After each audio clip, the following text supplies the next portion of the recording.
UCF signing day all across the country here on the first Wednesday of February. A big event, something that college football fans wait all year long for. I'm your ESPN 1080 UCF insider, Carson Engel, alongside UCFsports.com's Brandon Helwig. I know a little bit about recruiting, but this guy covers it all year long, so we had to go to you, Brandon. First off, I guess, just your general thoughts on Coach O'Leary's comments on the class in there today. Well, it was a good day. It was always a good day. I mean, everyone always has a good recruiting class. No one ever gets out there and says they're disappointed with the class at hand. But I think UCF filled some areas of need, particularly on the offensive and defensive lines. Got a quarterback. Probably would have liked to have another quarterback. I'm sure we'll talk about in a minute. But they did provide a little bit of competition there for Blake Bortles with Tyler Gabbert, who's a Missouri transfer. The younger brother of Blaine Gabbert, who I know a lot of people are familiar with, is the quarterback of the Jacksonville Jaguars. So yeah, all in all, pretty good. But you know, we don't really know. I mean, we can talk on signing day and be like, oh, you know, this class is great, this class is terrible. No one knows until these guys see the field. I think I said on my message board last night, I kind of made a joke. I said UCF just got a commitment. They just beat out Valdosta State, West Georgia, and Murray State for a linebacker commitment. And the fans started they flip it out, and they clicked on the story.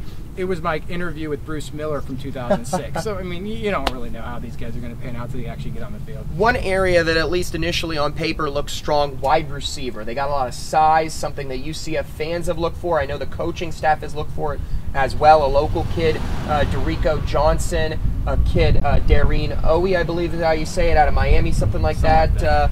It's hard to say, but is probably maybe one of the best receivers out of the Miami area. And then a couple under-the-radar guys as well at that receiver Well, yeah, he spot. talked a lot about Taylor Oldham from Daytona Beach, Warner Christian. He compared him. He said he's a taller and a faster J.J. Wharton, which he said that's not a comparison he takes lightly. I know a lot of fans saw him in the Central Florida All-Star game, which was televised in December on Bright House, and he really had a great game there. So, as you indicated, Darren Owie, I think it's Owie. Darren Owie. I'm sorry, we'll go with Owie. I said Owie at first. I haven't pronounced how to say his last name. But he plays for, obviously you could say, the best football team in Florida was Miami Norland. And you talk about NFL, college, high school. I mean, they were the best high school team. It was a subpar year overall for NFL and college. So he played for the best football team in Florida. And that was primarily a running-based attack. They had a bunch of 4- and 5-star recruits, had a fantastic running back. I believe that's going to Miami on that team. So, you know, they pretty much ran the offense through him. Duke Johnson is him. I think is it Randy? He puts his real name anyway. Just don't worry about that. But yeah, I know the coaches are very excited about him. He's 6'3", something like that. I think they really feel he's a really under-the-radar guy. Looking at some of the guys, you mentioned it early, one quarterback that UCF would have liked to seen today, Jonathan Wallace. He switched at the last hour, signed with Auburn. They missed out on a couple linebackers there today, too. Yeah. Linebacker, a position that they might have wanted to get some extra depth in this class. Yeah, if you want to... there's some areas that they would have rather gone the other way. You mentioned Jonathan Wallace. I know that he was a high school guy. That was the plan. They wanted to get at least 2 quality quarterback commitments coming in. And he was a guy who initially had committed to Southern Miss. And actually was a guy UCF recruited all along. He was one of their first offers last spring.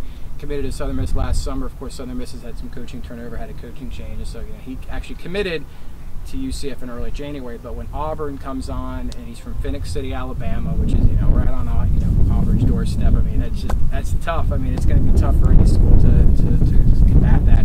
The other position is linebacker. I think UCF would have liked to have signed possibly 3 linebackers. Right now, they only have 1, Stanley Silverane from Naples area. They were in on a few guys late, missed out. I mean, one was Harding Harper, 2 guys from Birmingham. One Harding Harper. Ended up going to Vanderbilt. Another one, Bo Hankins, ended up going to Georgia Tech.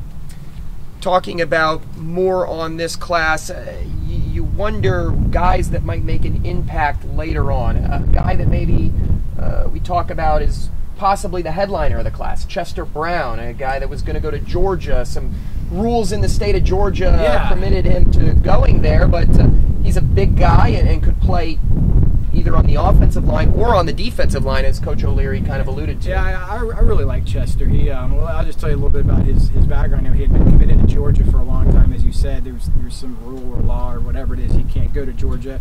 His parents are from American Samoa. If you're not familiar with some of the Samoan athletes, there's quite a few of them playing on Sundays. Troy Polamalu from the Steelers, Junior Seau was one back in the day. So there's a lot. They're big, and they're big players, and so he came down to UCF last weekend. He did his verbal commitment. I interviewed him on Sunday night. I was excited about it. And the high school coach on Monday, he's still trying to shop him around and entertain other schools and everything. And he's coming out to the Atlanta Journal-Constitution. He's not committed or whatever. But Chester, he didn't like the fact that his coach was saying he wasn't solid with UCF. He called me, I guess, during the Palm Beach Atlantic basketball game that UCF had the other night. He said, no, I want to put it out there. I'm totally solid. I've never wavered. I'm going to sign with UCF. So he was really excited about his commitment. He could play, who knows? I mean, he's a big body. He's kind of, remember Wes Savo a couple years ago. He was O-line, D-line. What's his best fit going to be? I guess we'll just find out when he gets there. We talked about Owe earlier, I think the only prospect from Miami-Dade County. They got some prospects down in Broward County. I asked Coach O'Leary if the defections, Jeff Godfrey, David Kelly, might have hurt South Florida recruiting. Of course, he said no. Do you think that had anything to do with maybe the lack of enthusiasm is maybe the past couple years has pulled a lot of kids from Miami-Dade County? I mean, I'm not going to, David Kelly was a good recruiter for UCF. He got UCF in the mix for a lot of highly recruited guys. But to be perfectly honest, even before David Kelly and the things that happened that led to his dismissal in early November, UCF wasn't really in the mix for any Miami guys that I knew of. And even last year's class, if you talk about the Jeff Godfrey effect, he was part of the 2010 class, included a lot of Miami guys, Joshua Reese, a lot of players from that school.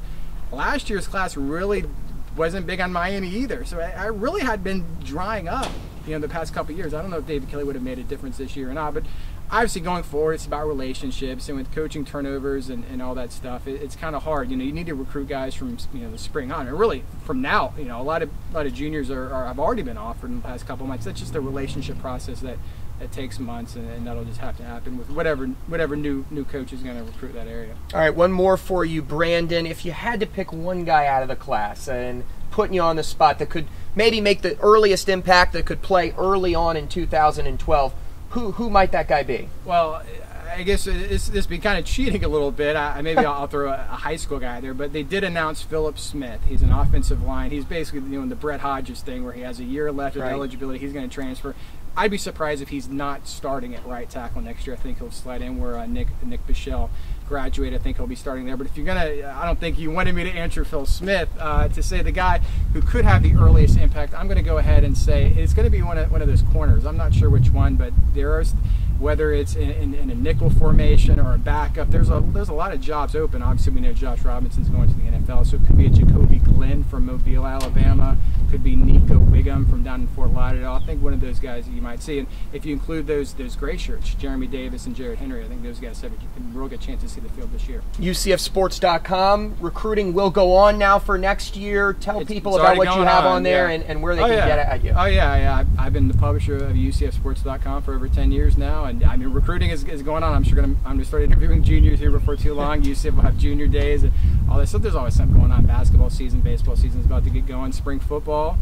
That's going to, what's that, about a month and a half away. Sure. That'll be going. There's always something going on my site. So I appreciate the opportunity. Absolutely. Carson, he's UCFsports.com's Brandon Helwig. I'm your UCF insider for ESPN Florida, Carson Engel. Keep it locked to ESPN Florida and ESPN1080.com for all your UCF coverage.